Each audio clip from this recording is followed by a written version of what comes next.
Part 3. Questions 21 to 35. In this part, you will hear 3 talks, lectures or conversations. The talks, lectures or conversations will not be repeated.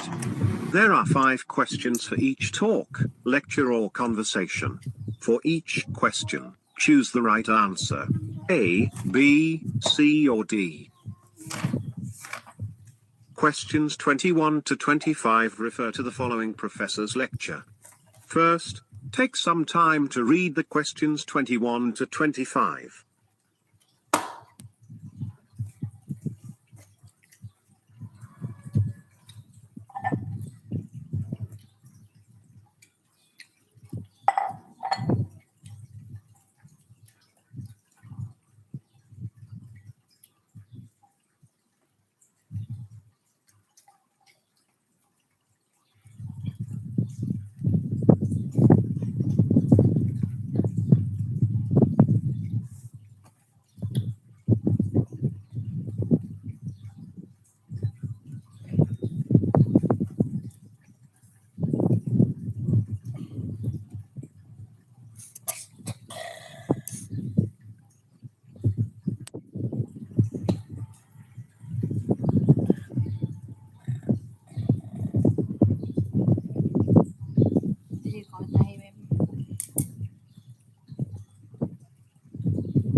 Em muốn ăn một trái nữa.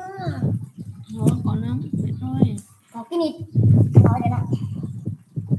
Em chị hiểu. Đó tê có mà chín đỏ đó luôn. Chị hiểu. So I really appreciate your talking with me about this. Well, I was concerned. Generally, I think students should get a grade based on your overall work. But I could see that you didn't do as well on the last test. And you had done very well on the first 2 exams. I know. I was right in the middle of moving out of my dorm at the end of the semester, and that was my last exam. Normally, I wouldn't ask to take an incomplete, but I just didn't feel that a lower grade really represented my work. I agree. But again, I don't usually like to do change of grade forms. Okay, I understand. So, well, I was thinking, perhaps if you want to do an extra credit project, let's say something that will help you pull your grade back up to an A-. I can do that. Look, it's so important that I maintain very good grades. My financial aid package requires that I do. I can understand that. So what should I do? Okay, here's the deal. You write a 5-page paper on Shakespeare's worst play, and I mean you have to have read all of them to decide what his worst play was. And tell me why you think so. Wow, that's... You want to get that change of grade, right? Right, yeah, of course. Fine. So you'll have 2 weeks to write this paper. Shouldn't take you too long if you've done your reading. Oh, I have. I've read all the plays, and I think I know which one I'm going to choose. Fine, don't tell me. Surprise me. I will. So what happens if I do a good job on the paper? Then I will fill out the forms for a change of grade. It takes a few weeks after that, but the new grade should go on your transcript afterwards. Okay, I guess I will have to go to the library over semester break. Thanks for your understanding.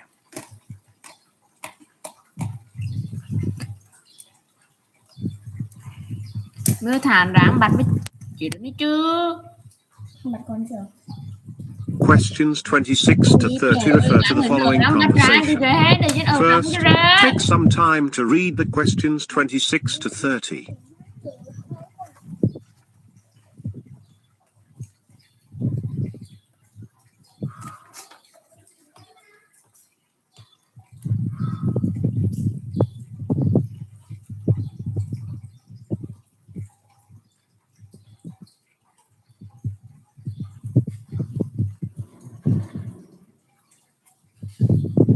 Ôi, có con gái ở đường cuốn bắt cho lắm mà dương gần ý thế. Đã 5 lô đó luôn đó.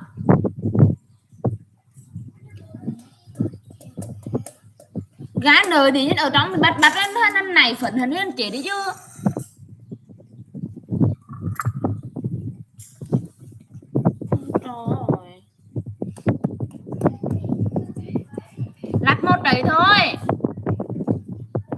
Chín đi thôi, khoan Đà Lạt.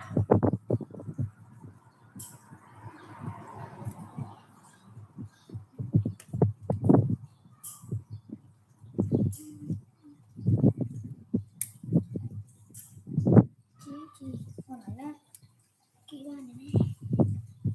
Tất cứ đấy là 32, đấy là 28, và đấy là 26 này. 2026, 2026, 2032. 3 số chẵn liên tiếp. Hi, I really need your help. I've got to prepare for a presentation, and I haven't got a clue about how to do a visual slideshow. Well, that's why we're here. We have tutors who know all the word processing and presentation programs. Do you know what presentation viewer program you want to use? I have no idea. Which is best? That depends on what you want to do. Is your presentation just text, or do you want to use visuals with all the bells and whistles? You mean like images and graphics and things that move around on the screen? Exactly. You can include sounds or video too. Yes, absolutely. The better it looks, the better I hope my grade will be. Oh, I think it's important that a presentation look good, but you have to have the substance too. I guess so. You know what I mean. If you have a good foundation for your presentation, you'll be fine. Oh, right. Anyway, I would advise you to use this presentation viewer program because it's pretty intuitive. You can figure it out as you go along. I've never really tried it. After your tutorial, I think you'll find it's pretty simple. Speaking of which, when do you want to schedule your tutoring session? As soon as possible. My presentation is next week, and I'm nervous about speaking in front of other people anyway. It would be bad if I had no time to practice using the program. That's true. So then how about tomorrow at 2 p.m.? Bring your outline. Great. I'll do that. Can I bring my laptop with me? Sure. See you then.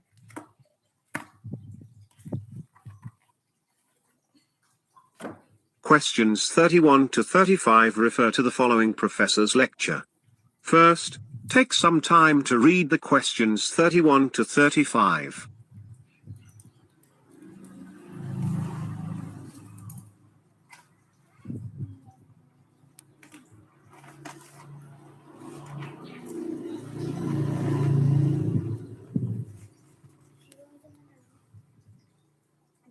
Em làm bài những cô vợ đúng không? Thì em thì đi kể chị em nghĩ là bài 2 trang 8. 2 M hoặc 8 là được.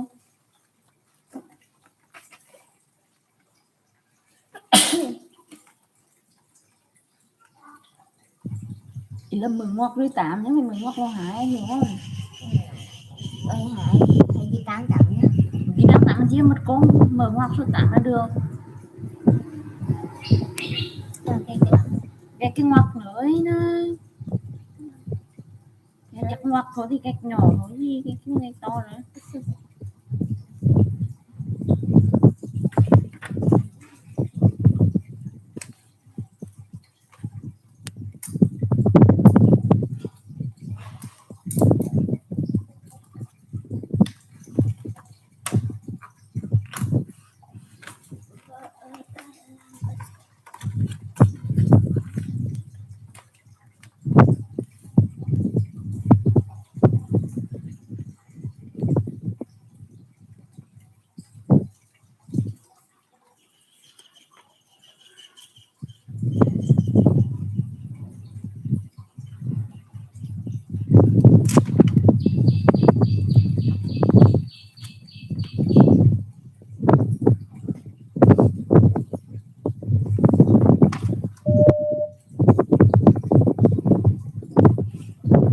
With unemployment rampant in the economic depression of the 1930s, the government established a program to put people to work. It was called the Works Progress Administration, or WPA. The WPA funded the construction and maintenance of schools, parks, and highways. A small subdivision of the WPA, the Federal Arts Project, or FAP, was dedicated to employing artists. The reasoning behind the FAP was that the arts, as much as schools and bridges, contributed to the public welfare. And of course, artists at the time of the Depression were extremely vulnerable. Photographers were uniquely suited to the requirements of the FAP, not least because much of their work constituted documenting the achievements of the WPA. But documentation in the larger sense of capturing the reality of an entire country was the mission of many of the FAP photographers. One of the photographers funded by the FAP beginning in 1935 was Berenice Abbott. It was perfect timing for Berenice Abbott. She'd been photographing New York City since her return from Paris in 1929. Long before the FAP came into being, her stated purpose was to document and interpret America with love, but without sentimentality. And she felt that New York represented the essence of the changing nature of American society. I want to just go back to that word, sentimentality, because it relates to how we can define Abbott's approach to her art. As we talked about last week, photography in its initial stages had been used in a very painterly fashion. People like Abbott realized early on that photography's strengths had not been recognized or utilized. Abbott and her contemporaries rebelled against the widespread painterly use of soft focus in favor of the sharpness and clarity naturally inherent in photography. And they also rejected the sentimentality of typical pastoral scenes and landscapes in favor of a realistic depiction of fast-paced, modern urban life. It was this sensibility that she brought with her to New York from Paris, where she had been living for 8 years. Abbott's project was, simply put, to photograph New York City. She called her project Changing New York. And the way she approached this project was to try to depict, through photography, the interaction between human beings and solid architectural constructs. Or something like that. I don't have the exact quote.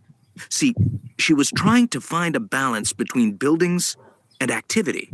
So she decided to use more than just a handheld camera, which was perfect for, capturing the hustle and bustle of the city, but would not have done justice to the giant buildings that also define the city. At the same time, she didn't want to just overshadow everything with those buildings. So she began to use a large format camera. One of those rather bulky cameras you have to put on a tripod, and then you have to view the image under a black hood. Difficult to carry around, but it widened her vision. It allowed her to capture the size of massive modern buildings and also to juxtapose them in a shot with older, humbler ones. And to keep the life in her shots, she would often wait until someone passed by and make sure they were in the frame. Or she would ask people to walk through or stand in the frame.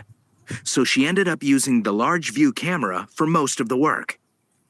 Well, this Changing New York collection of 305 photographs is really a remarkable achievement. Its images are so powerful that Abbott is considered by many to be one of the 20th century's greatest photographers.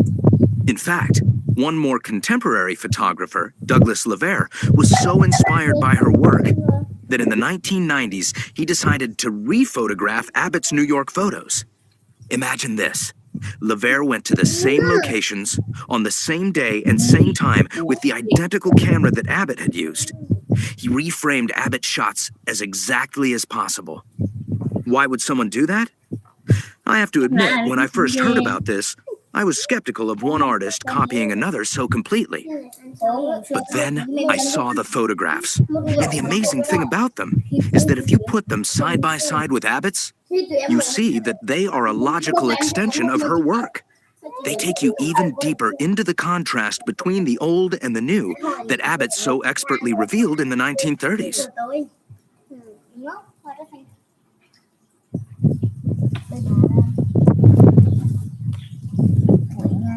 This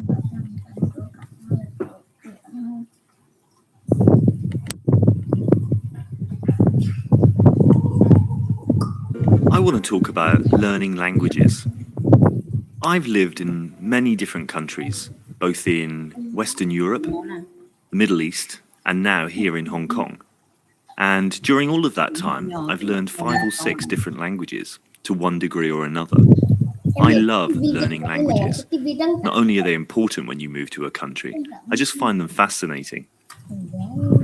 Before I came to Hong Kong, I lived in Barcelona, Spain for 10 years, and when I first arrived, the most important thing was being able to communicate with people locally. I don't attend classes. I don't think I'm particularly good in classes. I prefer to learn by just talking to people, finding out what I need to say by looking at dictionaries and listening carefully. Other things that helped me when I first moved to Spain were watching the typical kinds of programs we see every day on channels around the world. For example, the weather. This is great because they always say the same things, so you can really quickly hear the same words repeated again and again, and the pictures help, of course. Other types of program that helped me learn Spanish quickly were things like game shows, where the same thing happens. They have a catchphrase or a slogan that they repeat endlessly when contestants win or when they're called to compete. As well as that, I used to pick up the Spanish newspapers. First of all, I just accepted there was no way I was going to understand anything but 1 or 2 words. But gradually, I found that I learned lots of new things about this. I was interested because I wanted to know what was happening in the country I lived in. But I also knew that I could learn a lot of language this way.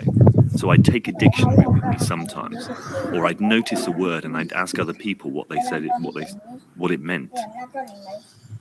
Anyway, by far the best practice I ever had was just talking to people in the street or in shops, where I'd rehearse in my head what I wanted to say beforehand before I went in.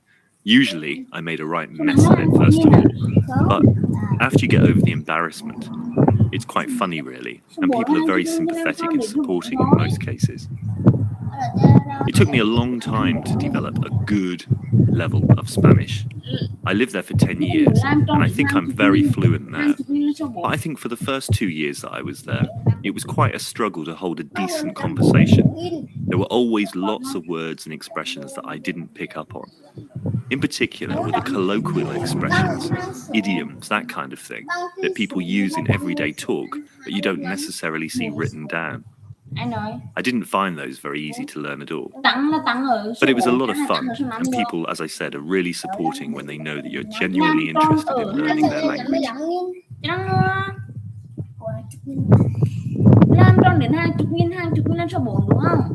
Hello, ladies and gentlemen. It gives me great pleasure to introduce our keynote speaker for today's plenary address, Dr. Howard Miller. Dr. Miller, professor of sociology at Washington University, has written numerous articles and books on the issues facing older Americans in our graying society for the past 15 years. Dr. Miller?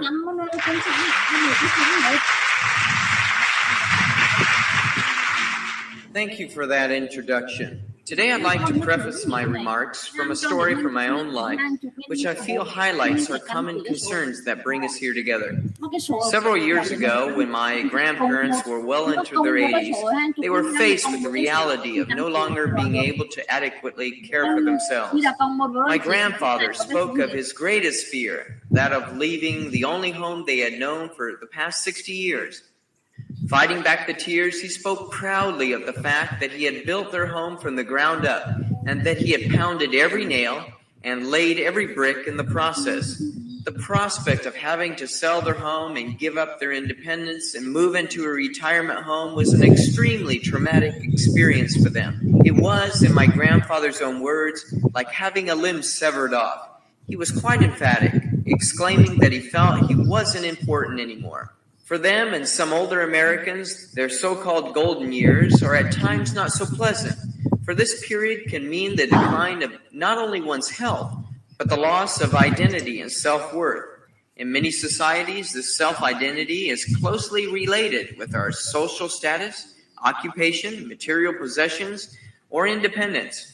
Furthermore, we often live in societies that value that which is new or in vogue, and our own usage of lexicon in the English language often does not bode well for older Americans. I mean, how would your family react if you came home tonight, elated, exclaiming, "Hey, come to the living room and see the old black and white TV I brought"? Unfortunately, the word old conjures up images of the need to replace or discard. Now, many of the lectures given at this conference have focused on the issues of pension reform, medical care, and the development of public facilities for senior citizens. And while these are vital issues that must be addressed, I'd like to focus my comments on an underlying issue that will affect the overall success of the other programs mentioned. This has to do with realigning our perspectives on what it means to be part of this group and finding meaningful roles the elderly can play and should play in our societies. First of all, I'd like to talk... Good morning. Today I'm going to talk about how to study. Now, you probably think you know all about that, right? You've been studying for years. And I expect some of you are fantastic at studying, really organized and good at concentrating. But there's always room for improvement. And your exams aren't far away. So these tips are for all of you. Right, so what's the best way to study? Well, first of all, it's a good idea to have some kind of plan or timetable. This could be for the week or a longer revision timetable for an exam from 1 month to 6 months. Yes, if you're studying for an important exam, it's important to think long term. Draw up a timetable, but revise it often. If it's not going to plan, you may have to rethink it. Next, think about your environment. Make sure the place where you're going to study is comfortable, with enough lights, air, etc. Not too hot, not too cold. Make sure there are no distracting noises around, such as television.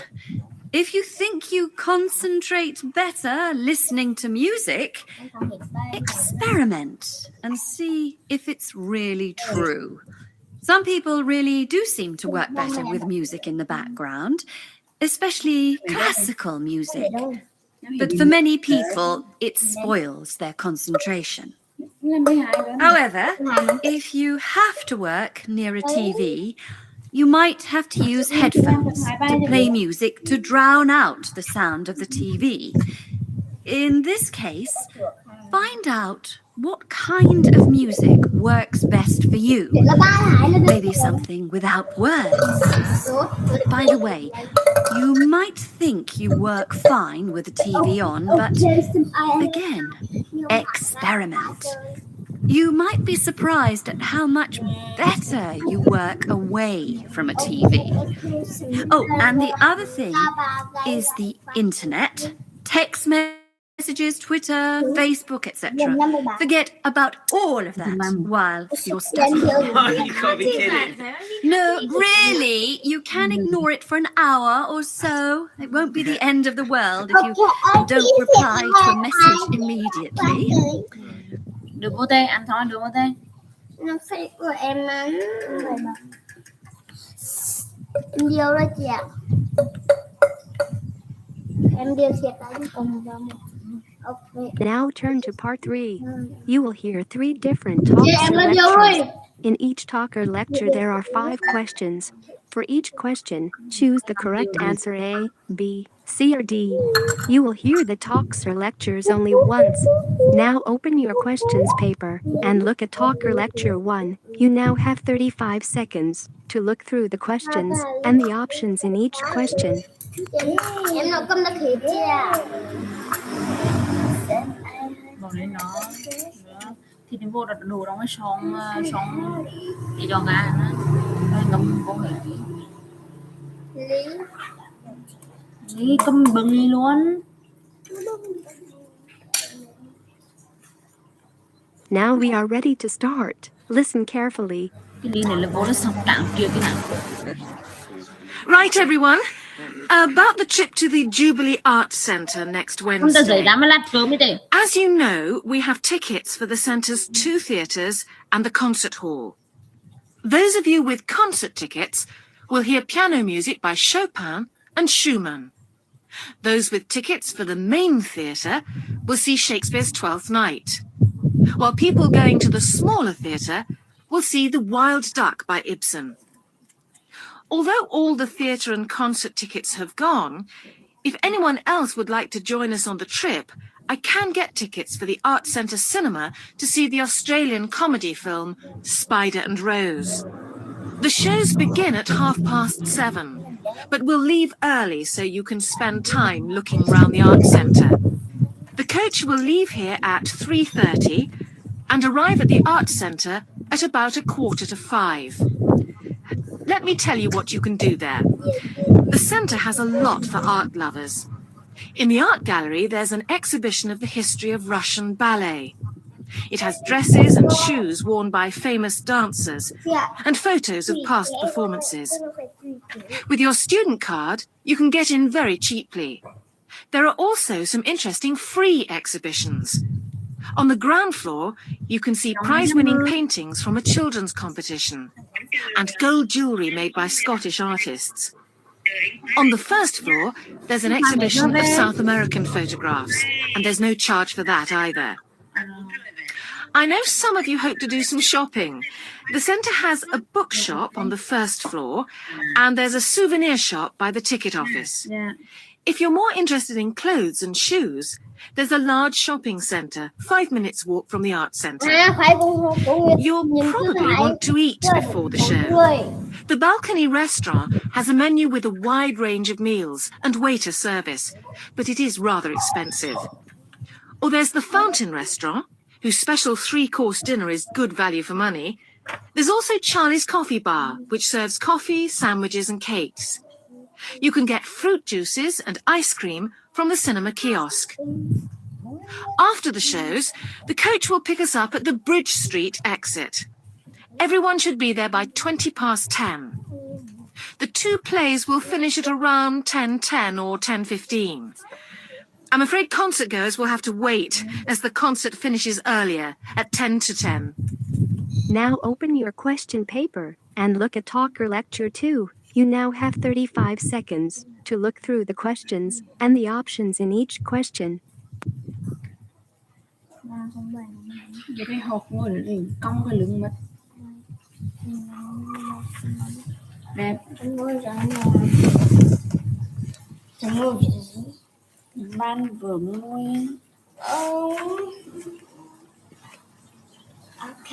Okay, mình để luôn. Now we are ready to start. Listen carefully. And now for a few tips for those of you who are going to go walking this summer. Let's look first of all at the type of bag that you should take with you. Rod Smith works in a shop that sells camping equipment, and he feels he has a bag for every type of walking holiday. Rod, does it really make a difference what type of bag you use? Yes, Jill, it certainly does. Bags come in every shape, colour and size now, so it makes sense to pick one that is right for your needs. A backpack, for example, could quite rapidly ruin an otherwise good walking holiday if it doesn't fit your back. In fact, the fit is critical, but the choice is so large now that it's difficult to know how to make the right one. So here are a few things to look for. First of all, size. A bag that holds 35 litres and has 3 outside pockets should be plenty big enough for a day trip. For a 4 to 5 day walking tour, I would recommend a bag that holds 70 litres for a man and 50 to 60 litres for a woman. That's along with a tent and a sleeping bag. An upright bag, that's one that closes at the top, is better if you intend to climb a lot of hills. What about the contents? Well, in order to really avoid the inconvenience of broken containers or crushed clothes, I suggest you go for a bag with a solid bottom. The best ones, but these are probably the most expensive, have a leather base that's particularly resistant to wear and tear. A bag that has 2 compartments inside will allow you to find things more easily and separate out items such as creams that would leak in hot weather. Extra pockets on the outside of the bag are also useful if you want to carry any tools for climbing that are sharp or get dirty when you use them. Then you have to think about carrying your bag. If it's a backpack, a wide cushioned belt will ease the strain on your back and hips and leave you with more energy for your walking activities. Shoulder straps also help lighten the load, and these should be easy to adjust. There are many different types of strap on the market. that can be adjusted in various different ways. Try several and compare them. It's also a good idea to make sure there's a horizontal bar that goes across your shoulders and stops the straps from falling off. Well, if you choose your bags carefully and think about some of the things I've mentioned, you shouldn't waste your money. Finally, make sure there are plenty of air holes in the padding part of the bag that touches your body. These are essential to allow sweat to escape and to make your walking or climbing holiday a comfortable one. Now open your question paper and look at Talker Lecture 3. You now have 35 seconds to look through the questions and the options in each question. Xuống.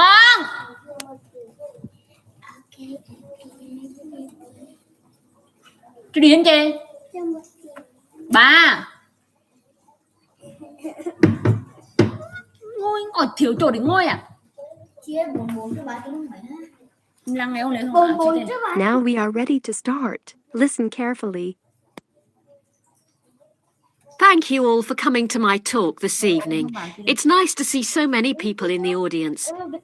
For those of you who don't know very much about PS Camping, let me start by giving you some background information about the company.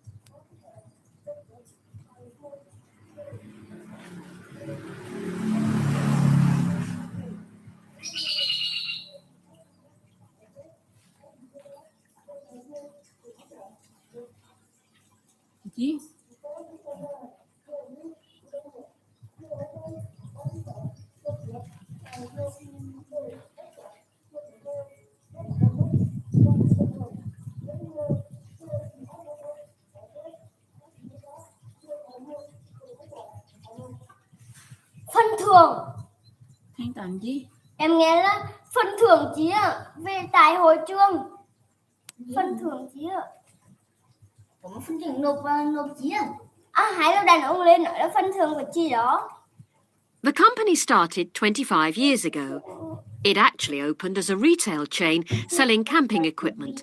And then, 20 years ago, it bought a small number of campsites in the UK and began offering camping holidays. The company grew rapidly and has been providing holidays in continental Europe for the last 15 years. If you book a camping holiday with us, you'll have a choice of over 300 sites. In Italy, we now have some 64 sites that we either own or have exclusive use of. France is where we have the majority of sites. And we currently have a project to expand into Switzerland. We also have a number of sites in northern Spain, particularly in the mountainous region of Picos de Europa. We've upgraded all these Spanish sites and improved them considerably from their original 3-star rating. We believe our holidays offer superb facilities for the whole family. Parents who want their children to be fully occupied for all or part of the day can take advantage of our children's activities. These are organised by our well-qualified and enthusiastic staff. Each day kicks off with a sports match, perhaps football or volleyball, followed by an hour of drama for everyone. This may include singing or dancing, mime or other activities. In the afternoon, there's a different art activity for each day of the week, including a poster competition or model making. What's more, our sites are truly child-friendly, and with this in mind, we operate a no-noise rule in the evenings. Children's evening activities usually finish at 9:30, or occasionally 10. And from 10:30, holidaymakers are expected to be quiet in the areas where there are tents. We want nothing to go wrong on a PS camping holiday, but if it does, we also want all our customers to be insured. If you haven't organised an annual insurance policy of your own, you'll need to take out the low-cost cover we offer, and we require that you arrange this when you make your holiday reservation. There are many advantages to choosing PS Camping and to recommending it to others. As a regular customer, you'll be kept informed of special offers, and your friends can benefit from 10% off their holiday, or book a luxury tent for the price of a standard one. In return, we'll send you a thank you present, which you can choose from a list of high-quality items. That is the end of part 3. Now you have 5 minutes to check your answers and transfer your answers onto the answer sheet.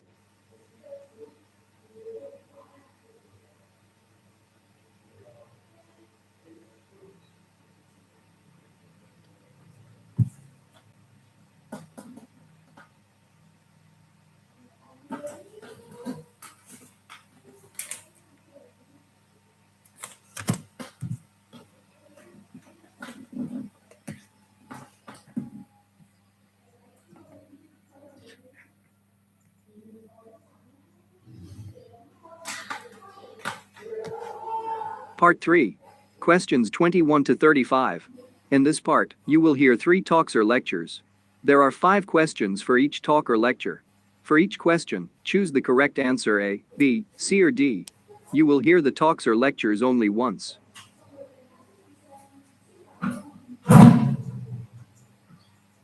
Questions 21 to 25. You will hear a talk about TV news.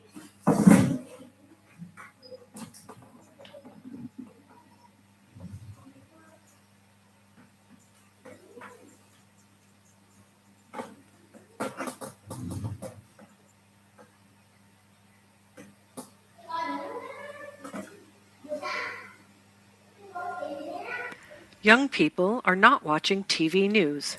This is BreakingNewsEnglish.com. Young people in Great Britain are watching less and less news on television. This is according to Ofcom, a regulatory body that oversees broadcasting practices in the UK. This comes as no surprise as young people become increasingly addicted to their smartphones. Youth are opting for online distractions like YouTube videos, social media, and games rather than switch on a TV and watch a news program.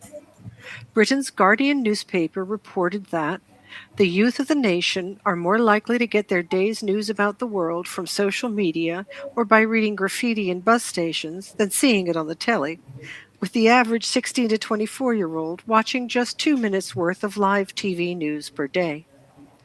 Ofcom commissioned research into the news viewing habits of people around the country.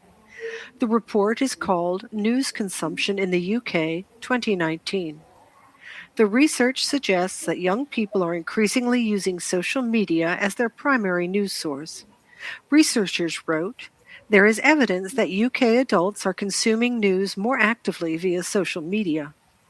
They reported an increase in posts and comments on Facebook and Twitter about the news compared to last year. Ofcom suggested presenting news stories in less complicated, more accessible way to attract young people's attention. Some people suggested this would be dumbing down content for young audiences. This is Melanie reporting from the United States.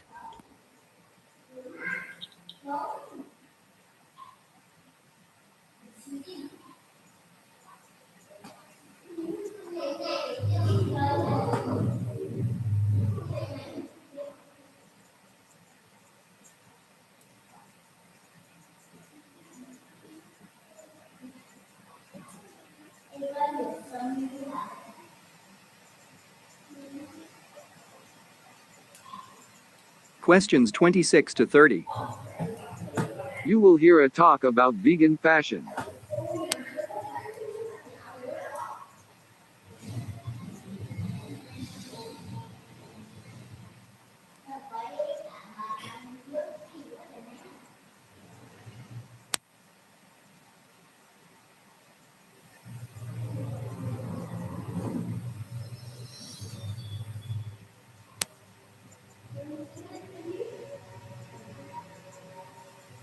Vegan fashion is becoming more popular. This is BreakingNewsEnglish.com. There has been a dramatic increase in the popularity of veganism around the world in the past decade. Many people are becoming vegans in an attempt to lead a lifestyle that is more conducive to helping the planet. Giving up eating meat, dairy, and other food from animals constitutes the bulk of changes vegans make to their lives.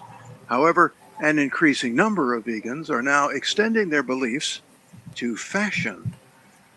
There is a considerable increase in the sales of vegan clothing, footwear, and accessories. Retailers are marketing products that are free from cow skin and other animal products. Shops are full of synthetic fur coats, plastic belts, and shoes made from tree bark, recycled plastic bottles, rubber, and coconut fiber. Research in the United Kingdom revealed that 42% of shoppers considered animal welfare before buying clothes. The researchers discovered that people of all ages would consider purchasing vegan footwear. The trend in vegan fashion has also reached luxury brands. Designer Stella McCartney has designed a new range of fashion that is free from leather and makes use of recycled products. Her new collection is based on the theme of the iconic 60s group, the Beatles.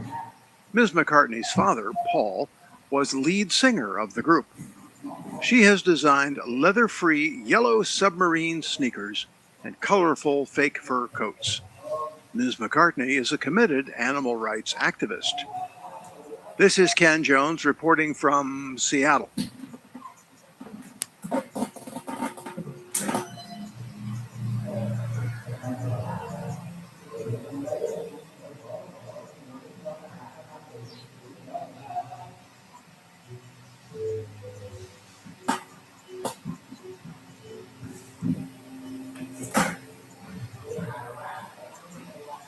Questions 31 to 35.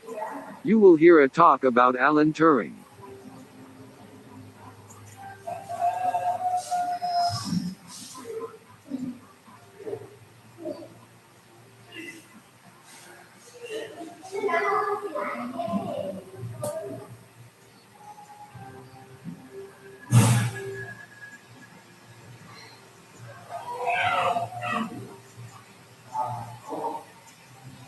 Father of modern computing to appear on banknote.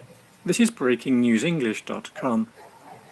Alan Turing, the man widely recognized as being the father of modern computer science, has been honored by being selected to appear on a United Kingdom banknote.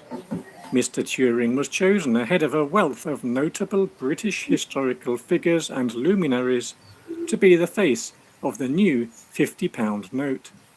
Turing was instrumental in helping Britain and its allies win World War II.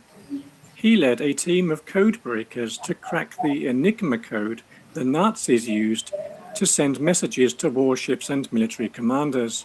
He invented the now famous British bomb to do this.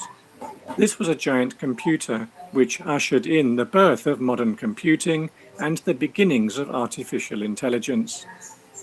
Alan Turing was a mathematical genius who also excelled in the sciences. He was born in London in 1912. He graduated from Cambridge University and then outlined his vision for creating an algorithm-based computing machine. He said of his invention, "This is only a foretaste of what is to come, and only the shadow of what is going to be." His idea is central to the computers we use today. His brilliance led to his being asked to join the World War II code-breaking team. Despite his pivotal role in ending that war, he was persecuted in the post-war years for being homosexual. Being gay was illegal in the UK until 1967. He chose to be chemically castrated rather than go to prison. Turing died in 1954, aged 41, in an apparent suicide.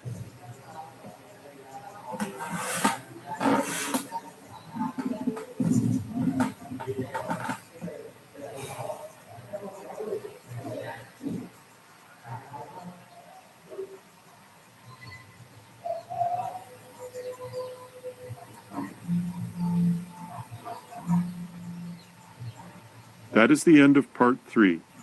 Now, you will have 7 minutes to transfer your answers to an answer sheet.